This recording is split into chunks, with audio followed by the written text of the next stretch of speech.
La douleur sont conscients. C'est un peu ce qu'on dit des pauvres crustacés qu'on mange. Vous savez, ah non, ils ne ressentent pas la douleur. Mais bien sûr.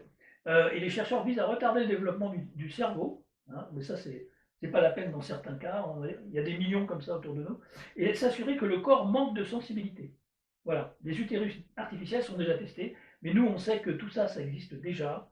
Voilà, ils nous parlent de cellules souches, de technologie d'utérus artificiel, de créer des clones humains, quoi, en fait, c'est ça, hein, susceptibles de fournir des organes pour les greffes et révolutionner la recherche médicale. Et soulève aussi une série de questions éthiques, mais évidemment, côté américain, on dit que ça sera recyclable pour la consommation de viande. Donc on parle de cannibalisme là.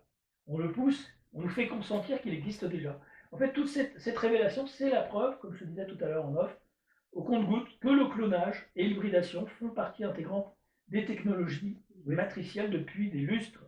Et tout est mis en lumière actuellement, en cette fin de cycle, avec des nuances, des hésitations, en disant c'est un projet, éthiquement on va peut-être pas l'approuver, des ratés contrôlés, etc., pour obtenir le consentement des masses. Voilà, les corps énergétiques, eux, fournissent le carburant au métavers de l'IA. C'est l'art d'humaniser l'horreur.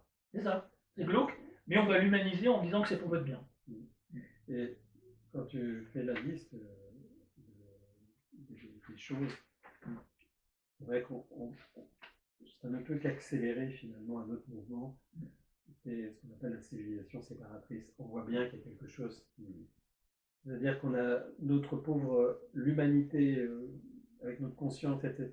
Et on veut nous amener dans une autre niveau qui est inhumain, c'est vraiment le terme, à émotionnel, c'est-à-dire qu'on n'utilise que l'émotion pour pouvoir aveugler les gens, parce que sans outils pour maîtriser les émotions, eh ben, on devient manipulable par les émotions primaires, on les connaît, hein, la colère, le dégoût, la joie.